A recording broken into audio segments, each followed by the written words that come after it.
అందరికీ నమస్కారము. ఈరోజు నేను అలసంద వడలు చేస్తున్నాను. ఈ అలసంద వడలు పిల్లలకు సాయంత్రం పూట స్నాక్గా పెడితే చాలా మంచిగా ఉంటుంది. స్నాక్గా ఇష్టంగా కూడా తింటారు. ఈ అలసంద వడలు ఒక 2 గంటల ముందు నానబెట్టుకుంటే నానిపోతాయి. ఇది చాలా సింపుల్గా చేయొచ్చు. ఇది ఎలా చేయాలో చూస్తాము. ఫస్ట్ మనము ఒక బగోన తీసుకొని 1/2 కిలో అలసందలు నానబెట్టుకోవాలి.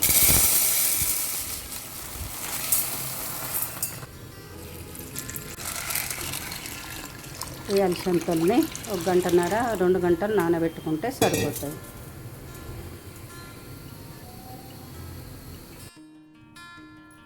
నానబెట్టిన అలసందల్ని ఒక 2 సార్లు కడుక్కొని మిక్సీ పట్టుకోవాలి. ఇప్పుడు అలసందలు మంచిగా కడుక్కున్నాను. ఇప్పుడు దీంట్లోకి మన 4 పచ్చిమిర్చి, జీలకర్ర, ఎల్లిపాయలు ఫస్ట్ మిక్సీ పట్టుకుందాం.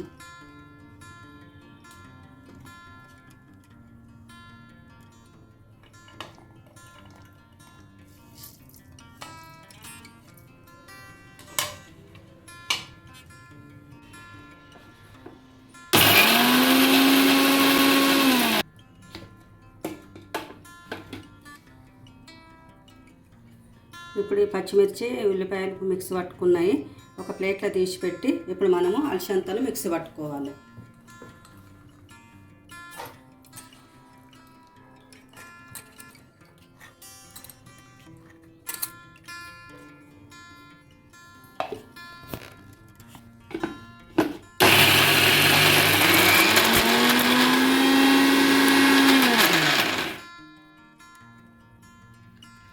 మనము మిక్సీ పట్టేటప్పుడు కొన్ని వాటర్ దీంట్లోకి యాడ్ చేసుకోవాలి. ఎందుకంటే మరీ పలసగా కాకుండా ఇది గట్టిగానే ఉండాలి వడలు వచ్చేటట్టు.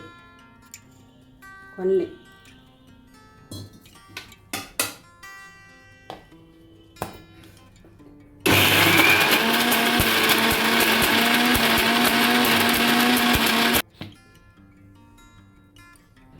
మన అలసందల పిండి ఈ విధానంగా మరి దొడ్డుగా ఉండకుండా కొంచెం సన్నగానే పట్టుకోవాలి. ఈ విధానంగా పట్టుకోవాలి. మనం నానబెట్టిన అలసందలు మొత్తం ఇట్లా మిక్స్ పట్టేసుకొని ఒక గిన్నెలో ఎత్తేసుకోవాలి.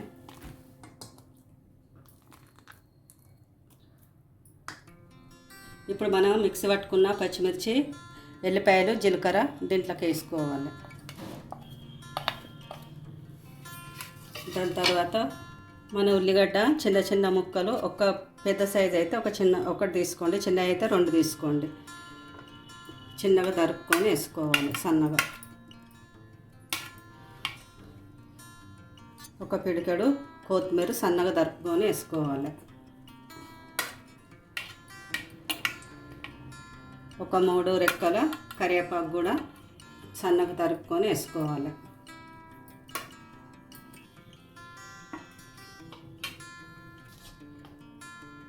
ఒక టేబుల్ స్పూను నేను ఉప్పు వేసుకుంటున్నా.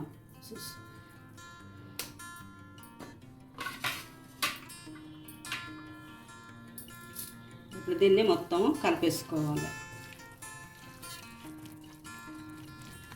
ఇప్పుడు మొత్తము ఇది ఇట్లా మంచిగా కలుపుకున్నాం. ఇప్పుడు మనము స్టవ్ మీద ఆయిల్ పెట్టుకొని ఆయిల్లో వేయించుకుందాం. ఆయిల్ కొంచెం వేడెక్కగానే ఈ వడలు వేసేసుకుందాం. ఇప్పుడు మన నూనె కొంచెం వేడెక్కింది. ఇప్పుడు కొంచెం వేడి కాగానే ఎక్కువ నూనె కాకుండా మనము వడలు వేసేసుకోవాలి.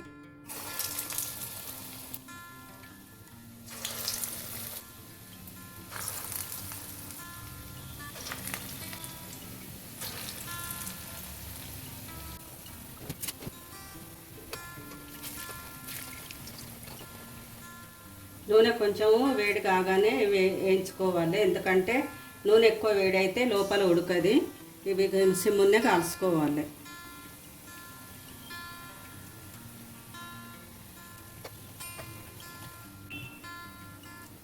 ఇట్లా అన్నీ మంచిగా కాల్చుకోవాలి ఎర్రగొచ్చేటట్టు.